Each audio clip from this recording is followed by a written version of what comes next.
কিয়ামতের কঠিন ময়দানে স্বামী তার স্ত্রীর আঙ্গুল ধরে, স্ত্রী তার স্বামীর আঙ্গুল ধরে আল্লাহর তৈরি জান্নাতের মেহমান হয়ে যাবে। আমার বানানা ভাইয়েরা, স্ত্রী যদি জান্নাতি হয়ে যায়, কিয়ামতের কঠিন ময়দানে স্বামী যদিও জান্নাতি না হয়, আল্লাহ স্বামীর হাতে স্ত্রীর হাতে যখন জান্নাতের টিকিট ধরায় দিবে, স্ত্রী ডাক দিয়ে বলবে, ও হে পরওয়ারদিগারে আলম, আমার রব, আজ আমি দুনিয়ার আমলের কারণে জান্নাতে চলে যাচ্ছি, যাকে নিয়ে আমি সংসার করলাম, জীবন চললাম, তাকে যদি আমি জান্নাতে নিয়ে যাইতে পারি এরকম টিকিটের আমার দরকার নাই। আল্লাহ বলবে, রে মহিলা, ও স্ত্রী, আমি আল্লাহ এমন আল্লাহ নয়, জান্নাতের টিকিট দিলে আমি আল্লাহ আর ফেরত নেই না, এটা গরিব অসহায় ছোট লোকের কারবার। জুড়ে বলেন ঠিক না বেঠিক? জান্নাতি মহিলা, তুমি যেহেতু তোমার স্বামীর জন্য সুপারিশ করলাম, আজ কিয়ামতের দিন আমি আল্লাহ তুমি জান্নাতি রমণীর সুপারিশের ওসিলায় তোমার স্বামীর জিন্দেগির অপরাধ মাফ করে আমি আল্লাহ তোমার জামাই তোমার স্বামীকেও আল্লাহ তৈরি জান্নাতের মেহমান বানায় দিলাম। সুবহানাল্লাহ। অপরদিকে আবার যদি স্বামী জান্নাতি হয়, স্ত্রী যদি আবার জান্নাতি না হয়, স্বামী আল্লাহর দরবারে আরো জানাবে, আল্লাহ, দুনিয়াতে যাকে নিয়ে সংসার করলাম, বসবাস করলাম, তাকে ছাড়া তো আজ জান্নাতে যাইতে ভালো লাগবে না। আল্লাহ রাব্বুল আলামিন স্বামীর আবদার মঞ্জুর করে, স্ত্রীর অপরাধ মাফ করে আল্লাহ বলবেন, ৭০,০০০ হুর পরীর সরদারনি বানাইয়া তোমার স্ত্রীকেও আমি আল্লাহ জান্নাতের টিকিট ধরায় দিলাম। জোরে বলেন সুবহানাল্লাহ। এই জন্য আমার প্রাণের ভাইয়েরা, স্বামী স্ত্রীর সম্পর্ক এটা আল্লাহ তৈরি জান্নাতের একটি নিয়ামত। যেই ঘরে স্বামী এবং স্ত্রীর ভিতরে শান্তি আছে, সুখ আছে, ওই পরিবারটা আল্লাহ তৈরি ছোটখাটো একটা জান্নাত। আর যেই ঘরে স্বামী স্ত্রীর ভিতরে ঝগড়া বিবাদ, সব সময় মারামারি, ওই ঘরটা ছোটখাটো একটা জাহান্নামের টুকরা। এই জন্য স্বামী আর স্ত্রী আল্লাহ পাক রব্বুল আলামিন বলেন, ওহে পৃথিবীর স্বামীরা, তোমাদের স্ত্রীদেরকে আমি আল্লাহ বানিয়েছি যাতে করে তোমরা আরাম পাও, শান্তি পাও, সুখে শান্তিতে যাতে করে তোমরা দুনিয়াতে বসবাস করতে পারো। এই জন্য আমি আল্লাহ তোমাদের প্রত্যেকের বাম পাজরের হাড় থেকে তোমাদের সহধর্মিণীকে আমি আল্লাহ বানিয়েছি, সৃষ্টি করেছি। আল্লাহ পাক রব্বুল আলামিন কোরআনে কারীমের ভিতরে আবার স্বামী স্ত্রীদেরকে পোশাকের সাথে তুলনা করেছেন। আল্লাহ বলেন, হুন্না লিবাসুল লাকুম ওয়া আনতুম লিবাসুল লাহুন। স্ত্রীরা হলো স্বামীর পোশাক, আর স্বামীরা হলো স্ত্রীদের পোশাক। রে কলিজার টুকরা যুবক ভাইয়েরা, পোশাকের সাথে তুলনা দেওয়ার কয়েকটা কারণ রয়েছে। এক নাম্বার হলো, পোশাক আমাদের দেহকে ঢেকে দেয়, আবরণ করে দেয়। স্বামীও তার স্ত্রীর সমস্ত গোপন তত্ত্বগুলা ঢেকে দেয়, আবরণ করে দেয়। আবার অপর দিকে স্বামীরও সব কিছু স্ত্রী আবরণ করে দেয়, ঢেকে দেয়। দুই নাম্বারে, পোশাক যত মানুষ পরিধান করবে ততই মানুষকে সুন্দর দেখাবে। এই পৃথিবীটা শুধু পুরুষদের অবদান না, এই পৃথিবীতে যা কিছু আছে অর্ধেক সৌন্দর্য হলো নর, আর অর্ধেক সৌন্দর্য হলো নারী। এই দুই আল্লাহ রাব্বুল আলামিন দুই প্রকারের লিঙ্গ দিয়া এই পৃথিবীকে আল্লাহ আরো সুন্দর করেছেন। জোরে বলেন ঠিক না বেঠিক? পোশাক পরলে যেরকম মানুষের সৌন্দর্য বেড়ে যায়, স্বামীর চোখে স্ত্রী সুন্দর, আবার স্ত্রীর চোখে স্বামী সুন্দর। আল্লাহ বলেন, হুন্না লিবাসুল লাকুম ওয়া আনতুম লিবাসুল লাহুন। স্বামী হলো স্ত্রীর পোশাক আর স্ত্রী হলো স্বামীর পোশাক। 3 নাম্বার পোশাকের ব্যাখ্যা হলো স্বামী আর স্ত্রীকে কেন পোশাকের সাথে আল্লাহ উদাহরণ দিলেন। শীতের মৌসুমে মানুষ যখন গরম কাপড় পরে, মোটা কাপড় পরে, তখন গায়ে আরাম লাগে, শান্তি লাগে। আওয়াজ করে বলেন ঠিক না বেঠিক? আবার এই মোটা কাপড়, এই যে অনেকে ব্লেজার পরছেন, মাফলার পরছেন, রুমাল পরছে, শীতের কনকনে শীত থেকে বাঁচার জন্য, শরীরে আরাম লাগার জন্য আমরা পরছি। এটা কিন্তু আবার যদি গরমের সিজনে পরেন তাহলে আরাম লাগবে না, ঠিক না বেঠিক? গরমের সিজনে আবার কটনের কাপড় লাগাইতে হবে, সুতির কাপড়, পাতলা কাপড় লাগাইলে গরমে আরাম লাগে। আর শীতের ভিতরে ভারী কাপড়, মোটা কাপড়, গরম কাপড় ব্যবহার করলে মানুষের শরীর শান্তি হয়। আল্লাহ রাব্বুল আলামিন বলেন লিতাসকুনু ইলাইহা ওয়া জাআলা বাইনাকুম মাওয়াদ্দাতাও ওয়া রাহমা। আমি আল্লাহ তোমাদের বাম পাজরের হাত থেকে তোমাদের স্ত্রীদেরকে বানাইলাম যাতে করে ও স্বামীরা তোমরা ঘরে গিয়া যেন স্ত্রী থেকে আরাম এবং শান্তি লাভ করতে পারো। সুবহানাল্লাহ। পোশাক যেরকম মানুষের শরীরকে শান্তি দেয়, আরাম দেয়, স্বামী ও স্ত্রীকে আরাম এবং শান্তি উভয়টাই দিতে পারে। জোরে বলেন ঠিক না বেঠিক? এই জন্য আমার প্রাণের ভাইয়েরা, স্বামী স্ত্রীর ভিতরে যদি আরাম এবং শান্তির ভ্রাতৃত্ব যদি সৃষ্টি করতে চাও, ভালোবাসার বন্ধন যদি সৃষ্টি করতে চাও, তাহলে মায়ের নবীজিকে অনুসরণ করতে হবে। আম্মাজান খাদিজাতুল কুবরা, আম্মাজান আয়েশা সিদ্দিকা রাদিয়াল্লাহু আনহাকে অনুসরণ করা লাগবে। হাদিস শরীফের ভিতরে এসেছে আম্মাজান আয়েশা সিদ্দিকা রাদিয়াল্লাহু আনহা বিশ্ব নবীজিকে গোসল করাইতেছেন। নবীজি জলসগির ভিতরে বৈশা গোসল করতেছে, নবীজি পানি দিয়া গোসল করতেছেন। পানিগুলা যখন বেশে বেশে টক টক করে যাচ্ছে, নবীজি ডাক দিয়া বলেন, আয়েশা, আমার গোসলের পানিগুলা তো সাদা হওয়ার কথা, কিন্তু লাল লাল পানি কেন বাহির হইতেছে? আম্মাজান আয়েশা বলেন, ইয়া রাসূলুল্লাহ, আপনি যেই জলচকিতে বসে নবীজি গোসল করতেছেন, জলচকির পায়ের নিচে আমার একটা পায়ের আঙ্গুল পড়ে আছে। এই পায়ের আঙ্গুল থেকে টক টক করে রক্ত বাইর হচ্ছে। নবীজি ডাক দিয়ে বলেন, আয়েশা, তুমি আমাকে কেন বলো নাই? তুমি যদি বলতা আমি তো দাঁড়ায় যাইতাম, তোমার আর এত রক্ত প্রবাহিত হইতো না, এত কষ্ট হইতো না। মাজার আয়েশা বলেন, ইয়া রাসূলুল্লাহ, ইয়া হাবিবাল্লাহ, আমার পায়ের আঙ্গুল দিয়ে রক্ত বাইর হইছে, এটা কেন? আমার যদি কলিজা পর্যন্ত ছিদ্র হয়ে যাইত। আমি আপনাকে এত বেশি মহব্বত করি, এত ভালোবাসি, ওগো নবীজি, আমার কলিজা দিয়া রক্ত বাইর হইলেও আপনাকে আমি বসা থেকে দাঁড়ানো পর্যন্ত এই কথা বলা আমি আয়েশার দ্বারা বেয়াদবি হবে, এটা আমি কখনো করতে পারতাম না। সুবহানাল্লাহ। এই হলো স্বামী স্ত্রীর ভিতরে ভালোবাসা, মহব্বত, উদারতা। যেই সংসারে আছে ওই সংসারেই সুখ শান্তি।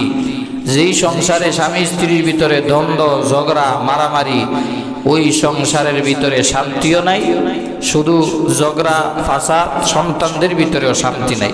এই জন্য স্বামী স্ত্রী উভয়ের কিছু অধিকার আছে, কিছু দায়িত্ব আছে, যেগুলো একসাথে উভয়ে আদায় করতে হবে।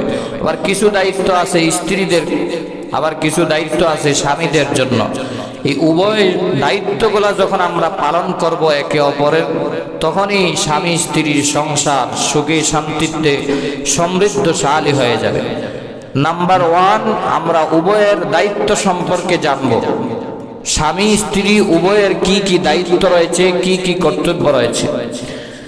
আল্লাহ রাব্বুল আলামিন কোরআনে কারীমের সূরাতুর রুমের ভিতরে আল্লাহ বলেছেন, ওয়া মিন আয়াতিহি আন খালাকা লাকুম মিন আনফুসিকুম আজওয়াজান লিতাসকুনু ইলাইহা ওয়া জাআলা বাইনাকুম মাওয়াদ্দাতাও ওয়া রাহমা। তার নিদর্শনাবলীর মধ্য থেকে একটা নিদর্শন হলো, যিনি পুরুষদের মধ্য থেকে নারীদেরকে সৃষ্টি করেছেন লিতাসকুনু ইলাইহা, যাতে করে তারা শান্তি লাভ করতে পারে, আরাম লাভ করতে পারে। আজওয়াজাল লিতাসকুনু ইলাইহা ওয়া জাআলা বাইনাকুম মাওয়াদ্দাতাও ওয়া রাহমা। আবার পরস্পরের ভিতরে মায়া মহব্বত ভালোবাসা আল্লাহ সৃষ্টি করে দিয়েছেন। সুবহানাল্লাহ। মনে মনে প্রশ্ন জাগতে পারে, হুজুর বাম পাজরের হাড় থেকে কেন আল্লাহ স্ত্রীরে বানাইলো? আমারে যেরকম মাটি দিয়া আল্লাহ বানাইছে, স্ত্রীকে তো অন্য মাটি দিয়া বানাইতে পারত। আদম আলাইহিস সালামকে আল্লাহ তামাম পৃথিবীর সমস্ত মাটির সার নির্যাস থেকে সৃষ্টি করেছেন। আল্লাহ চাইলে আলাদা মাটি নিয়ে হাওয়াকেও বানাইতে পারতেন, কিন্তু আল্লাহ তো আদম আলাইহিস সালামের বাম পাজরের হাড় থেকে হাওয়া আলাইহিস সালামকে বানাইছেন কেন? এটার উত্তর হলো, আমাদের শরীর, হাত, পা, নাক, শরীরের যত অঙ্গ প্রত্যঙ্গ আছে সবগুলো আমরা বলি এটা আমার হাত, আমার পা, আমার শরীর, ঠিক না বেঠিক? স্ত্রীরে যদি ভিন্ন মাটি দিয়া বানাইতো আমরা বলতাম এটা ভিন্ন স্ত্রী, ভিন্ন মহিলা। আল্লাহ বলেন যাতে মায়া মহব্বত বেশি হয়, এজন্য তোমার নিজের শরীরের অঙ্গ থেকে তোমার সহধর্মিনীকে আমি আল্লাহ বানায়া মহব্বত আরো বাড়ায় দিলাম। সুবহানাল্লাহ। চিন্তা করছেন, আমরা আমার জিনিসটাকে কিন্তু মহব্বত করি বেশি। আমার জামা, আমার জুতা, আমার টুপি, আমার পাঞ্জাবি। বলে আপনি সিরা জুতা পরে মসজিদে আসছেন কেন? জুতাটা আমার, ওই 2000 টাকা দামের জুতাটা না, এটা অন্যের। আরেকজনেরটা দামি হইলো সেটা আমার কাছে ভালো না, আমার কাছে মায়ার না। তো নিজেরটা আমরা মহব্বত করি বেশি। আল্লাহ বলেন যাতে করে তোমাদের মহব্বত, ভালোবাসা, ভ্রাতৃত্ব বেশি সৃষ্টি হয়, এই জন্য তোমাদের হাত থেকেই তোমাদের স্ত্রীকে আমি আল্লাহ বানাইছি, সৃষ্টি করছি। জুড়ে বলেন আল্লাহু আকবার। এই জন্য বলতেছিলাম, স্বামী স্ত্রী উভয়ের কিছু দায়িত্ব এবং কর্তব্য রয়েছে, যেগুলো আমরা যদি পালন করি স্বামী স্ত্রী সংসার সুখে শান্তিতে বসবাস করতে পারবে। এক নম্বরে, নাম্বার 1, স্বামী স্ত্রী উভয়ের দায়িত্ব হলো স্যাক্রিফাইস করা, মানিয়ে নেওয়া, ছাড় দেওয়া। একজনে যদি ঝগড়া করে আরেকজনে থেমে যাওয়া। দুজনেই যদি ঝগড়া করে তাহলে তো তৃতীয় বিশ্বযুদ্ধ শুরু হয়ে যাবে, ঠিক না বেঠিক? এই জন্য ভালো করে মা বোনেরাও শুনবেন, ভাই যদি রেগে যায় আপনি চুপ থাকবেন, আপনি যদি রেগে যান ভাই চুপ থাকবে, তাহলে আর ঝগড়া বাড়বে না, এখানেই সুখে শান্তিতে বসবাস করতে পারবেন। এক নাম্বার, যে কোনো বিষয়ে স্বামী স্ত্রী একজন আরেকজনকে মানিয়ে নিতে হবে, ছাড় দেওয়ার মন মানসিকতা থাকতে হবে। দুজনেই ফুলে গেলে হবে না, স্যাক্রিফাইস করতে হবে। স্বামী স্ত্রী একে অপরকে যখন স্যাক্রিফাইস করবে তখন এই সংসারে শান্তি সমৃদ্ধি আল্লাহ পাক রব্বুল আলামিন ঢেলে দিবেন। এক নাম্বার, স্বামী স্ত্রী উভয়ের দায়িত্ব। 2 নম্বরে, স্বামী স্ত্রী উভয়ের দায়িত্ব হলো ঝগড়া করা যাবে না, ঝগড়া করা যাবে না। স্বামী স্ত্রীর ভিতরে ঝগড়া হয় কি হয় না? কথা বলেন, হয় কি হয় না? কার কার স্বামী স্ত্রীর ভিতরে ঝগড়া হয় না? হাত উঠান তো দেখি। ওই যে আরেক ভাই হাত উঠাইছে। আপনাদের কি বিশ্বাস হয় ঝগড়া হয় না? প্রত্যেকের সংসারে কম বেশি ঝগড়া হয় কি হয় না?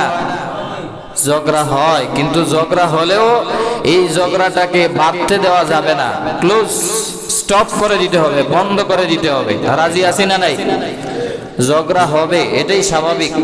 রাসূল করিম সাল্লাল্লাহু আলাইহি ওয়াসাল্লাম ওনাদের স্ত্রীদের সাথেও ঝগড়া হইতো, কিন্তু এটা মধুর ঝগড়া ছিল, এটা বাড়তে দেওয়া যাবে না। স্বামী স্ত্রীর ভিতরে যে ঝগড়া হবে, ফাসাদ হবে, হিংসা হিংসি কিছুটা থাকবে, এটা বাড়তে দেওয়া যাবে না, সাথে সাথে এটাকে শেষ করে দিতে হবে। কারণ না হয় শয়তান ছোট্ট ঝগড়াকে বাড়াইতে বাড়াইতে তালাক, ডিভোর্স পর্যন্ত পৌঁছায় দেয়, ঠিক না বেঠিক? এই জন্য স্বামী স্ত্রী উভয়ের 2 নম্বর দায়িত্ব হলো ঝগড়া হলে ঝগড়াকে বাড়তে দেওয়া যাবে না, এটাকে থামায় দিতে হবে। সমুদ্রের তলদেশে শয়তান প্রতিদিন সন্ধ্যার পরে তার বন্ধুদের কাছ থেকে রিপোর্ট নেয়, কে আজকে কোন ফেস লাগাইছে, কে গুনার কাজ করাইলো। কেউ আইসা বলে উস্তাদ আজকে তো একজনকে সুদ খাওয়াইছি, ঘুষ খাওয়াইছি, আরেকজনকে দিয়া নারীবাজি করাইছি, আরেকজনকে দিয়া মদ খাওয়াইছি। এইভাবে হিসাব নিতে থাকি। সমুদ্রের তলদেশে বড় শয়তান বসে বসে, একজন শয়তান এসে বসে, উস্তাদ আজকে দুইজন মুমিন মুমিনা, দুই স্বামী স্ত্রীর ভিতরে ঝগড়া বাড়াইতে বাড়াইতে তালাক পর্যন্ত নিয়ে গেছি। শয়তান কয় আরে বেটা তোরই তো দরকার, তোর সাথে আমি মোলাকাত করবো। উঠটা নিজে মোলাকাত এবং কোলাকুলি করে। নাউজুবিল্লাহ আছে না নাই? মুমিনের সংসার যখন ভেঙে যায় তখন শয়তান খুশি হয়ে যায়, আর মুমিনের সংসার যখন জোড়া লাগে আমার আল্লাহ স্বয়ং নিজে খুশি হয়ে যায়। সুবহানাল্লাহ। আমার বানারা ভাইরা বলতেছিলাম নবীজির যুগেও ঝগড়া হইতো, কিন্তু এটা আমাদের মতো ঝগড়া না, মধুর ঝগড়া ছিল। আম্মা জান আয়েশা সিদ্দিকা রাদিয়াল্লাহু আনহার সাথে একদিন কথা কাটাকাটি হয়ে গেল। এমনি আম্মা জান আয়েশা সিদ্দিকা রাদিয়াল্লাহু আনহা চুপ থাকলেন। নবীজি বললেন এটাকে আর বাড়তে দেওয়া যাবে না, কি করা যায়? ওমরকে ডাক দেই ঝগড়া মীমাংসা করার জন্য, মিটমাট করার জন্য। আম্মা জান আয়েশা বলেন ওমরও গালিজুন, ওমর হলো গরম সাহাবী, ওনারে আনার দরকার নাই। কয় তাহলে তোমার আব্বুরে ডাক দিই। কয় ঠিক আছে। আবু বকর সিদ্দিক রাদিয়াল্লাহু তাআলা আনহুকে আনা হলো। আম্মা জান আয়েশা সিদ্দিকা রাদিয়াল্লাহু আনহাকে লক্ষ্য করে নবীজি বলেন আয়েশা আমাদের মধ্যে যা হইছে তুমি বলবা না আমি বলবো? আয়েশা বলেন নবীজি আপনিই বলেন, কিন্তু যা হইছে তার সঠিক কথা বলবেন, সত্য কথা বলবেন, মিথ্যা কিন্তু বলবেন না। আবু বকর সিদ্দিক রাদিয়াল্লাহু তাআলা আনহু রেগে গরম হয়ে গেলেন। কত বড় স্পর্ধা, নবীজিকে বলে সত্য কথা বলার জন্য। নবী তো এমনি সত্য কথা বলবেন। উনি রেগে মেগে লাল হয়ে একটা চোপে ডাকাত মারলেন নিজের মেয়ে আয়েশাকে। আয়েশা ধুমরিকে অপর দিকে গিয়া পড়লেন। আবার আসলেন আবু বকর তাপ্পর দেওয়ার জন্যে, চোপে ডাকাত দেওয়ার জন্যে। নবীজি আবার দুই হাত দিয়ে এইভাবে দাঁড়ায় গেলেন। আবু বকর সিদ্দিক পিছিয়ে গেলেন। আম্মা জান আয়েশা সিদ্দিকাকে নবীজি লক্ষ্য করে বলেন আয়েশা আজ যদি আমি তোমাকে না বাঁচাইতাম তাহলে তোমার বাবা তোমাকে পিঠে মেরেই ফেলত। আম্মা জান আয়েশা লজ্জা পেলেন, হেসে দিলেন, নবীজিও হেসে দিলেন। দুইজনের হাসির আওয়াজ বাহির থেকে আবু বকর সিদ্দিক শুনতে পাইলেন। জুড়ে বলেন না সুবহানাল্লাহ। আবু বকর বলেন হ্যাঁ এটা আবার কেমন কথা, এতক্ষণ দেখলাম তৃতীয় বিশ্বযুদ্ধ, এখন আবার হাসাহাসির আওয়াজ।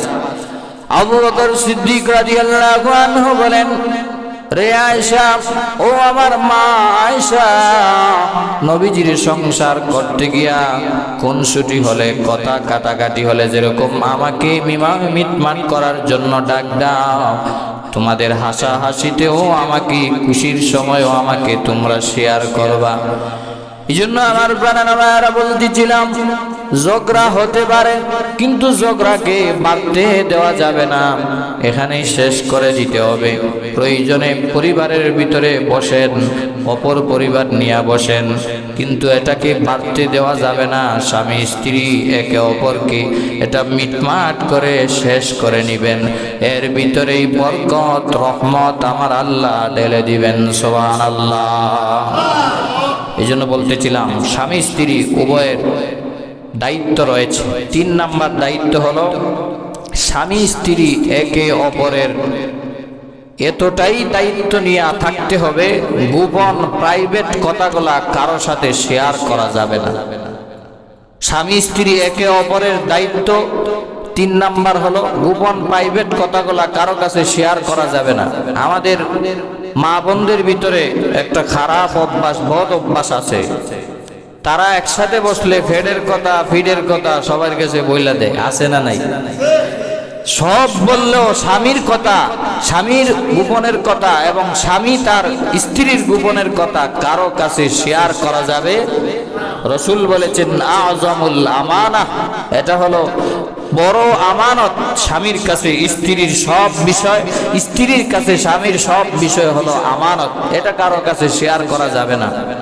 যদি শেয়ার করেন শয়তানে এইখানে সংসার ধ্বংস করার জন্য সুযোগ পাবে। জুড়ে বলেন ঠিক না বেঠিক?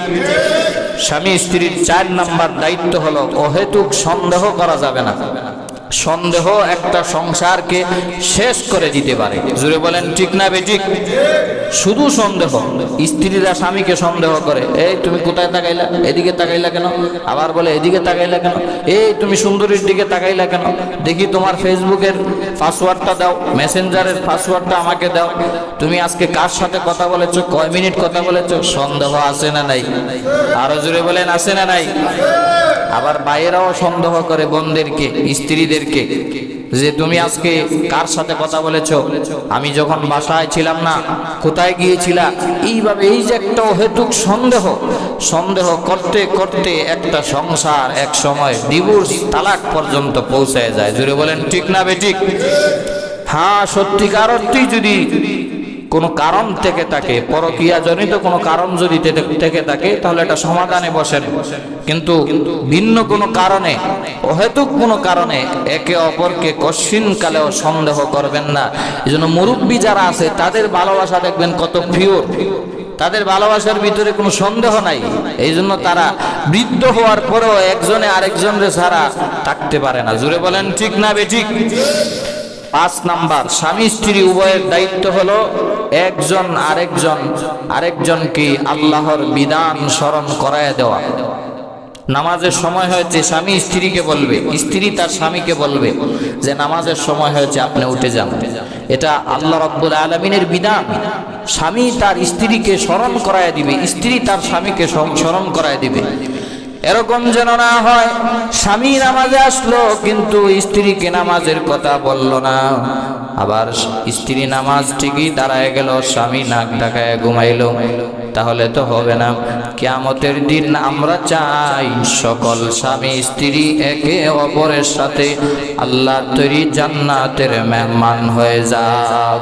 এজন্য স্বামী তার স্ত্রীর জন্য দুনিয়া থেকে চেষ্টা করতে হবে, স্ত্রী তার স্বামীর জন্য দুনিয়া থেকে চেষ্টা করতে হবে।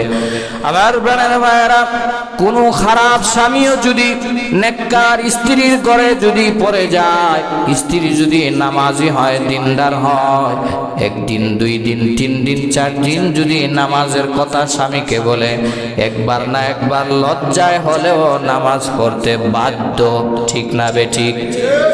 এই জন্য স্ত্রীরা আপনাদের প্রতি দায়িত্ব হলো ভাইদেরকে মসজিদে পাঠায় দিবেন, তাহলে আপনিও জান্নাতি হয়ে যাবেন, সংসার শান্তিতে হবে। এই জন্য বৈজ্ঞানিকরা বলে স্বামী স্ত্রীর ভালোবাসাটা হলো লাভ পিরামিড, ত্রিভুজ আকারের। ত্রিভুজ চিনেন না? 3 আকৃতি এরকম ত্রিভুজ।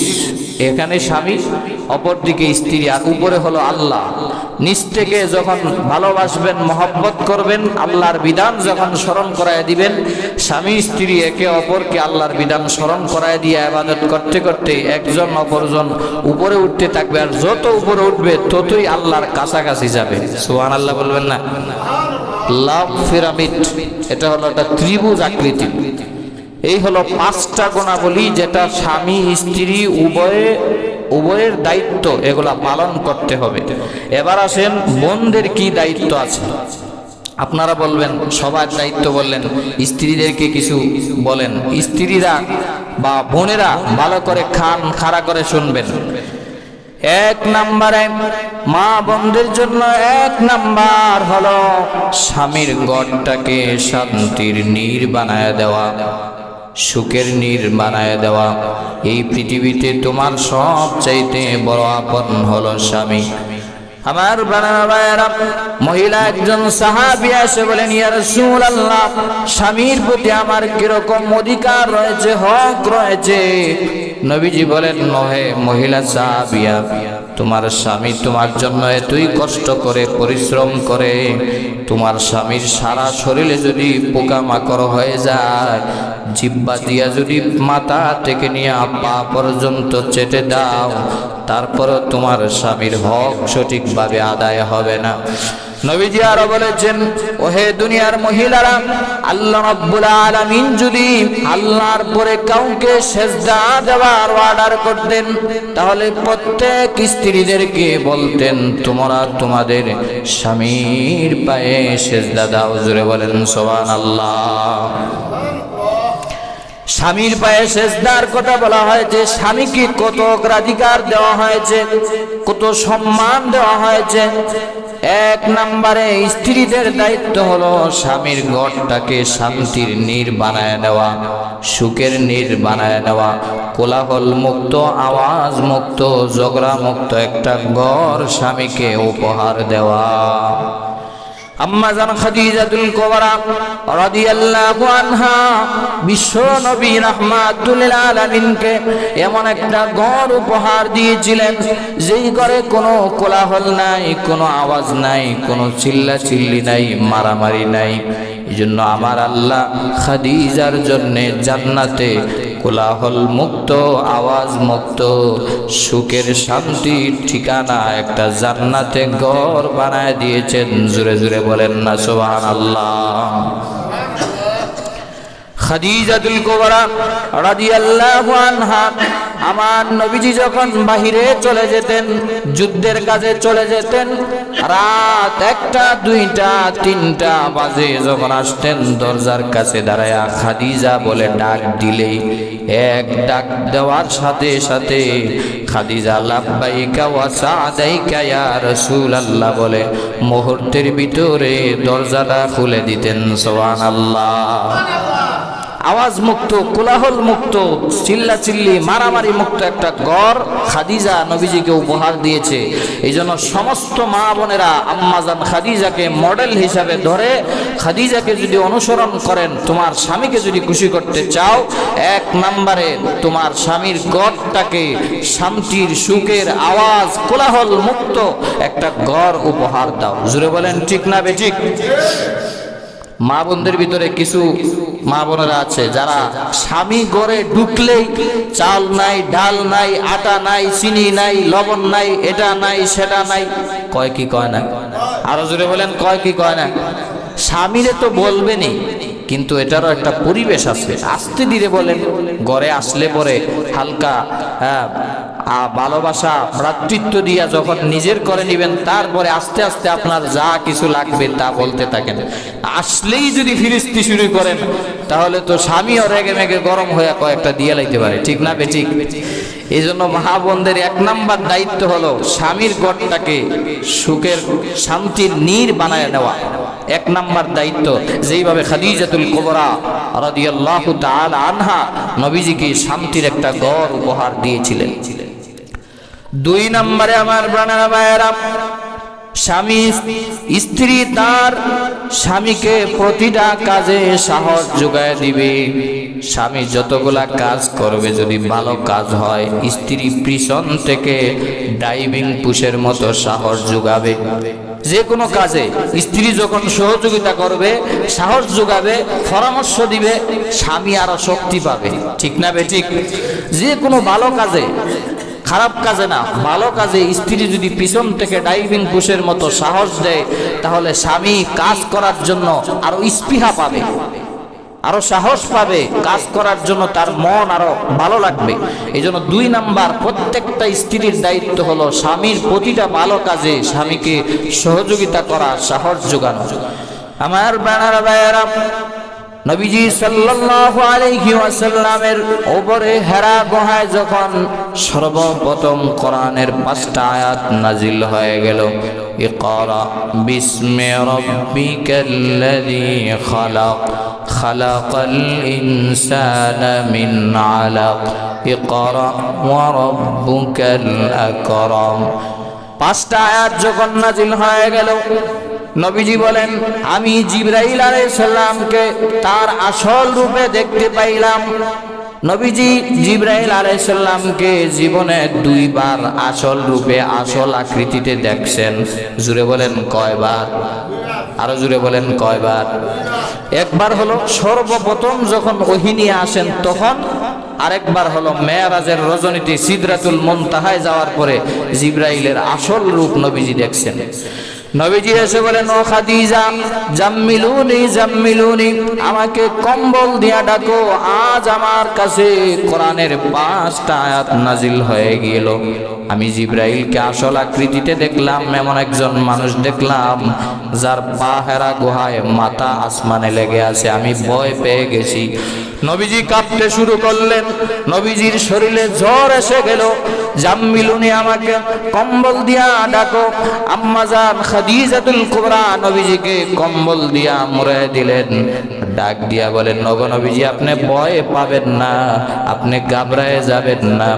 ওয়াল্লাহি বিল্লাহি তাল্লাহি ওয়াল্লাহি লা ইউখজিকাল্লাহু আবাদান, আমার আল্লাহ আপনাকে কখনোই অপমান করবে না, আপনি ভয় পাবেন না, ঘাবড়ায় যাবেন না। আপনি এমন লোক, এমন মানুষ পৃথিবীতে আপনাকে দমায় রাখতে পারে এরকম দ্বিতীয় অপশক্তি পৃথিবীতে আর জন্মগ্রহণ করে নাই। সুবহানাল্লাহ। খাদিজাতুল কুবরা রাদিয়াল্লাহু তাআলা আনহা নবীজিকে পিছন থেকে সাহস জোগালেন, অথচ তখনও খাদিজা মুসলমান হন নাই, মাত্র হেরা গুহায় ওহী নাজিল হইছে। আল্লাহ শপথ করে বলছেন, ওয়াল্লাহি লা ইউখজিকাল্লাহু আবাদা, আল্লাহ আপনাকে কখনো অপমান করবে না, অপদস্থ করবে না। কারণ কি? 1 নাম্বার কারণ হচ্ছে আপনি আত্মীয়তার সম্পর্ক বজায় রাখেন, আপনি মানুষদেরকে কখনো কষ্ট দেন না। 2 নাম্বারে আপনি মানুষদের বোঝা টেনে দেন। 3 নাম্বারে সত্য যেখানে বিপন্ন সেখানে আপনি সিংহ পুরুষের মতো দাঁড়িয়ে যান। 4 নাম্বার হচ্ছে অন্যায়ের যেখানে প্রতিবাদ হয় সেখানে আপনি সীসা ডালা প্রাচীরের মতো আপনি দাঁড়ায় যান। এমনকি আপনি গরিব অসহায়কে সাহায্য সহযোগিতা করার জন্য দাঁড়ায় যান। এই সমস্ত গুণাবলী অন্যান্য মানুষের ভিতরে নাই, নবীজি আপনার ভিতরে আছে। আপনাকে আপনার রব কখনো আপনাকে অপমান করবে না, আপনি ভয় পাবেন না। আপনি কোরআনের ওই আয়াতগুলা তেলাওয়াত করতে থাকেন আর প্রচার করতে থাকেন। চিৎকার দিয়ে বলেন আল্লাহু আকবার। স্ত্রী সাহস যোগাইছে, স্বামীও সাহস পাইছে। বিশ্বনবীজি সাল্লাল্লাহু আলাইহি ওয়াসাল্লাম আদর্শ স্বামী ছিলেন। খাদিজাতুল কুবরা রাদিয়াল্লাহু আনহা আদর্শ স্ত্রী ছিলেন। কেমন আদর্শ স্ত্রী ছিলেন? একবার খাদিজাতুল কুবরা রাদিয়াল্লাহু আনহা প্লেট নিয়ে নবীজির সামনে খাবার নিয়ে আসতেছেন। এমনি জিবরিল আলাইহিস সালাতু ওয়াস সালাম এসে বলেন, ইয়া রাসূলুল্লাহ, ইয়া হাবিবাল্লাহ, ওগো আল্লাহর নবী, বিশ্ব নবীজি, এই মুহূর্তে আরশের মালিক মহান আল্লাহ আপনার খাদিজাকে এই মুহূর্তে সালাম জানাইছে। সুবহানাল্লাহ। আপনার সুবহানাল্লাহর আওয়াজে বোঝা যায় মনে হয় প্রধানমন্ত্রী সালাম জানাইছে, এরকম নাকি? আওয়াজ করে বলেন সুবহানাল্লাহ। মনে করেন বর্তমান প্রাইম মিনিস্টার ডক্টর ইউনূস যদি আপনাকে একটা চিঠি পাঠায়, এটার মূল্য, এটার মানটা কেমন থাকবে? জিবরাইল এসে বলে, ইয়া রাসূলুল্লাহ, এই মুহূর্তে আপনার খাদিজার উপর মহান আল্লাহ খুশি হয়ে জান্নাতের সার্টিফিকেট দিয়া আমাকে সরাসরি আল্লাহ নিজে সালাম জানাইছে। সুবহানাল্লাহ বলবেন না? কেন? কারণ স্বামীকে উনি ভালোবাসছে, মহব্বত করছে, স্বামীর পিছনে সারাটা জীবন ব্যয় করে দিয়েছে। এই জন্য মা বোনদেরকে খাদিজাতুল কুবরা রাদিয়াল্লাহু আনহা থেকে শিক্ষা গ্রহণ করতে হবে। খাদিজাতুল কুবরা রাদিয়াল্লাহু আনহা কেমন নবীজিকে ভালোবাসছে। আরে খাদিজা তো ছিলেন শিল্পপতি, ধনাঢ্য মহিলা। ওনার যত ধন সম্পত্তি ছিল, নবীজির ব্যবসার কাজে ভালো লাগার কারণে নবীজিকে নিজে বিবাহের প্রস্তাব পাঠাইছে। আর ডাক দিয়া বলে, আমার চাচা জানেরা, আমার গোষ্ঠীর লোকেরা, এই মোহাম্মদ ইবনে আব্দুল্লাহ, এই ছেলেটা আমার অনেক ভালো লেগেছে, অনেক নম্র ভদ্র, ব্যবসায়িক লেনদেন অনেক ভালো, লেনদেনে সে একদম পাট টু পাট সব কিছু হিসাব দিতে পারছি, তার চরিত্র ভালো। আমি নিজে ধনাঢ্য শিল্পপতি মহিলা হইয়া তাকে আমি বিবাহের প্রস্তাব জানাইলাম। নবীজি তার বিবাহের প্রস্তাব গ্রহণ করলেন, নবয়ের বিবাহ হয়ে গেল। শুধু তাই নয়, আম্মা জান খাদিজা রাদিয়াল্লাহু আনহা মুসলমান হওয়ার পরে ডাক দিয়া বলেন, নগো নবীজি, আমার যত সম্পত্তি আছে সব আপনার পায়ের কাছে এনে দিলাম। ইসলামের জন্য, দাওয়াতি কাজের জন্য আমার সব সম্পত্তি বিলিয়ে দিলাম। সুবহানাল্লাহ। স্ত্রী যদি স্বাবলম্বী হয় স্বামীকে সাহস যোগাবে, স্বামীকে ফিনান্সিয়াল যে তো কারবার আছে, টাকা পয়সা দন দিয়া সহযোগিতা করতে পারে। খাদিজাতুল কুবরা রাদিয়াল্লাহু তাআলা আনহা নবীজিকে সাহায্য করেছেন, সহযোগিতা করেছেন। এই জন্য বলতেছিলাম 2 নাম্বার স্ত্রীদের দায়িত্ব হলো, অনেক লম্বা আলোচনা। 2 নাম্বার দায়িত্ব হলো স্ত্রীরা স্বামীকে সাহায্য করবে, সাহস যোগাবে। আর 3 নাম্বার হলো স্ত্রীদের দায়িত্ব হলো 3 নম্বরে স্বামীর আনুগত্য করা। স্বামীর আনুগত্য করা। এবার তো স্বামীর আনুগত্য নাই, পর পুরুষের আনুগত্য করে। জুড়ে বলেন ঠিক না বেঠিক? স্বামীর আনুগত্য করা। আল্লাহ রাব্বুল আলামিন বলেছেন ফাসসালিহাতু কানিতাতুন হাফিজাতুল লিল গায়বি বিমা হাফিজাল্লাহ। কোরআনে কারীমের ভিতরে আল্লাহ রাব্বুল আলামিন নেককার স্ত্রীদের গুণাগুণ বর্ণনা করতে গিয়ে আল্লাহ বলেন, হে দুনিয়ার নারী সমাজ, তোমরা তোমাদের স্বামীদের আনুগত্য করো, আর 2 নম্বরে লজ্জাস্থানের হেফাজত করো। স্বামী আর স্ত্রী, স্বামী যদি আনুগত্য করতে পারো, স্বামী যদি স্ত্রীর উপর খুশি হয়ে যায়, স্ত্রী যদি স্বামীর উপর খুশি হয়ে যায়, রাসূল বলেন এটাই জান্নাতে যাওয়ার জন্য সার্টিফিকেট হয়ে যাবে। সুবহানাল্লাহ।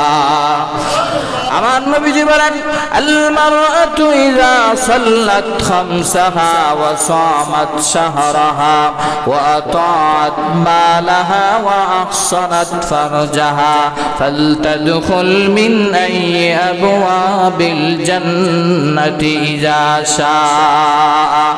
রে কলেজার টুকরা যুবক ভাইরা, জান্নাতি মহিলা মাত্র 4টা আমল যদি করতে পারে জান্নাতে যাইতে পারবে। জোরে বলেন কয়টা আমল? 4টা আমল। আল্লাহ নবীজি বলেন আল মারাতু ইযা সাল্লাত খামসাহা, ওহে দুনিয়ার নারী সমাজ, 5 ওয়াক্ত নামাজ পড়বা। একদম সহজ, কিন্তু পুরুষের চাইতে নারীরা জান্নাতে যাওয়া। ভালো করে কান লাগান। 1 নম্বরে 5 ওয়াক্ত নামাজ পড়া। 2 নম্বরে ওয়া সামাত শাহরাহা, রমজান মাসের রোজাগুলা পালন করা। ওয়া আতাআত মালাহা, 3 নম্বরে মায়ার নবীজি বলেন স্বামীর আনুগত্য করা, স্বামীর খেদমত করা। আজকাল সমাজে কিছু কিছু নারীরা স্বামীর খেদমত বাদ দিয়া পীরের পায়ে তেল মালিশ করে। আছে না নাই? আওয়াজ করে বলেন আছে না নাই? স্বামীর খেদমত না পীরের খেদমত? স্বামীর খেদমত। ওয়া আতাআত মালাহা, স্বামী হলো তোমার সবচেয়ে বড় পীর। স্বামীরে যদি খুশি করতে পারো আল্লাহ খুশি, স্বামী যদি নারাজ হয়ে যায় আল্লাহ নারাজ হয়ে যাবে।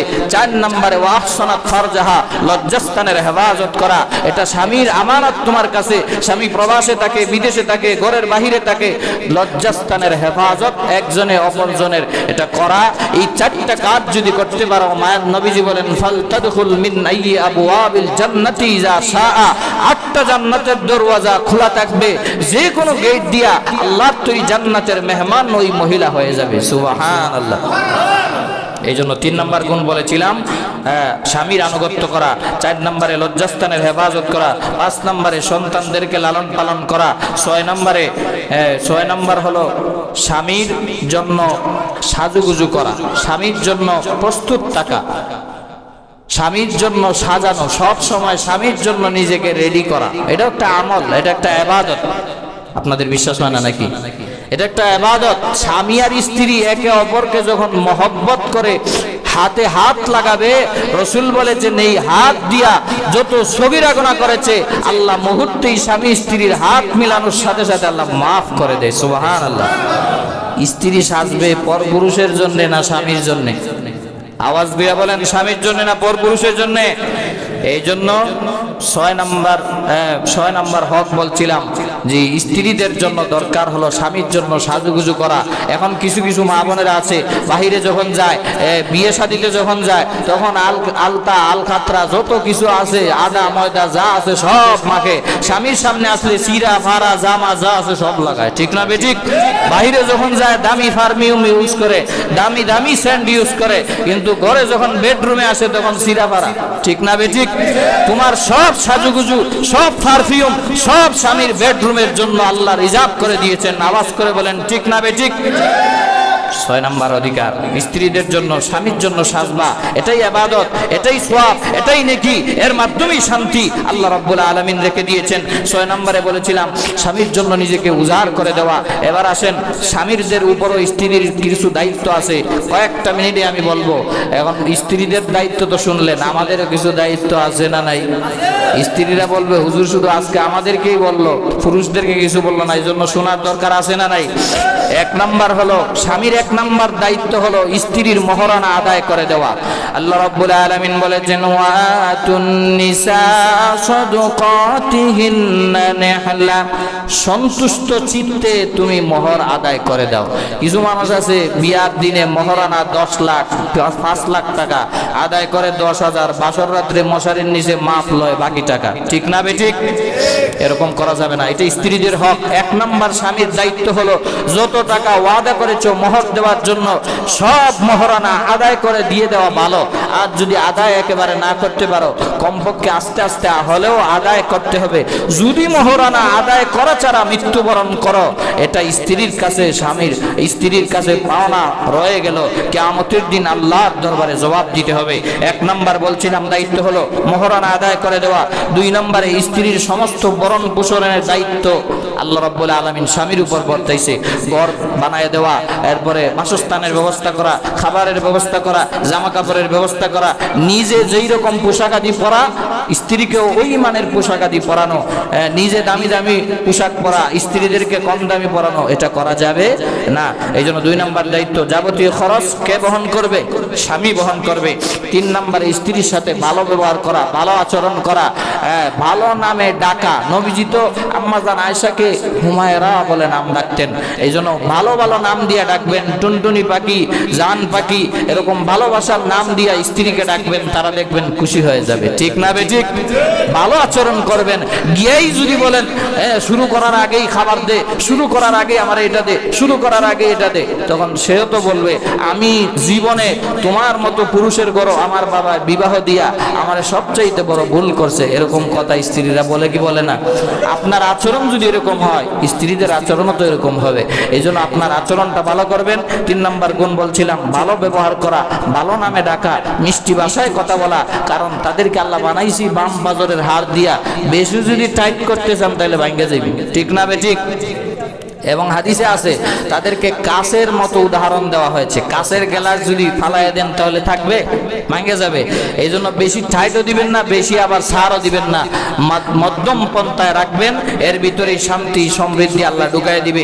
4 নম্বরে স্ত্রীকে যেমনটা স্ত্রীকে ভালোবাসা, মহব্বত করা। আম্মা জান আয়েশা সিদ্দিকাকে নবীজি সাল্লাল্লাহু আলাইহি সাল্লাম যেরকম মহব্বত করেছেন, ভালোবেসেছেন, একটা রিপোর্টও এরকম নাই 9 জন 11 জন স্ত্রীর ভিতরে কেউ বলে নাই যে আমাদেরকে নবীজি ভালোবাসেন নাই, মহব্বত করেন নাই। কেমন ভালোবাসা ছিল নবীজি সাল্লাল্লাহু আলাইহি ওয়াসাল্লাম আম্মা জান আয়েশা যেই গ্লাস দিয়ে পান করতেন, যেই জায়গা দিয়ে পান করতেন, ওই জায়গা দিয়ে নবীজি আবার নিজে পান করতেন। সুবহানাল্লাহ বলবেন না? গুস্তটা খাইয়া আম্মা জান আয়েশা রাইখা দিতেন, এই গুস্তটার হাড় নবীজি আবার চাবাইতেন, বলতেন আয়েশা তোমার আর আমার ভিতরে যেন মহব্বত আরো বাড়ে, এই জন্য আমি আরো বাড়ায় দিলাম। সুবহানাল্লাহ বলবেন না? চা যখন দেয় আপনাকে, ভাবি যখন চা নিয়ে আসে, বলবেন চিনি দেওয়া লাগবে না, তোমার আঙ্গুলটা একবার চুষিয়ে দিবা, এটাই চিনির কাজ দিয়ে দিবে। দেখবেন ভালোবাসা, মহব্বত স্বামী স্ত্রীর ভিতরে কমবে না বাড়বে? আরো জোরে বলেন, কমবে না বাড়বে? এই জন্য বলতেছিলাম স্ত্রীকে ভালোবাসা, মহব্বত করা। 5 নাম্বার হলো তাদের সৌন্দর্য এবং কাজের প্রশংসা করা। আমরা এখন সৌন্দর্য ওই বাবির প্রশংসা করি, স্ত্রীর প্রশংসা একবারও করে না, আছে না নাই? সৌন্দর্যের প্রশংসা করবেন, দেখবেন খুশি হয়ে যাবে। কাজের প্রশংসা করবেন, রান্নার প্রশংসা করবেন। বাহিরের বাবি কি রান্না করলো, ও অনেক মজা হয়েছে, অনেক ভালো হয়েছে, পিঠা দিলে একদম মানে পৃথিবীর শ্রেষ্ঠ প্রশংসা করে। কিন্তু স্ত্রীদের সারা জনমভর আপনারে দিতেছে, একটা বারের জন্য বেটা বলে না যে তোমার হাতের রান্না অনেক মজা, অনেক সুস্বাদু, হোটেলের খাবার, 5 স্টারের খাবার ফেল। এগুলো যখন বলবেন, প্রশংসা করবেন, মায়া মহব্বত বাড়বে। এই জন্য 6 নাম্বার হলো স্ত্রীর জন্য আল্লাহর কাছে দোয়া করা। আল্লাহ রাব্বুল আলামিন কোরআনে দোয়া শিক্ষা দিয়েছেন, রব্বানা হাব লানা মিন আজওয়াজিনা ওয়া যুররিয়াতিনা কুররাতা আয়ুনিন ওয়াজআলনা লিল মুত্তাকিনা ইমামা। আল্লাহ আমার স্ত্রী, আমার সন্তানাদিদেরকে এমন ভাবে বানায় দিন যেন তাদেরকে দেখলেই চক্ষু শীতল হয়ে যায়। জোরে বলেন আমিন। সবসময় দোয়া করা, এই স্বামীর 6টা গুণ, স্ত্রীর 6টা গুণ, এগুলো যদি আমাদের সংসারে আমরা ডেভেলপ করতে পারি, কার্যকর করতে পারি, ওই সংসার সুখে শান্তিতে সমৃদ্ধ হয়ে যাবে। কারণ চিরদিন আজকাল আমরা থাকবো না। আজকে পৃথিবীতে আমরা আসছি, ভবিষ্যতে কয়দিন কার হায়াত আছে কেউ বলতে পারবেন না।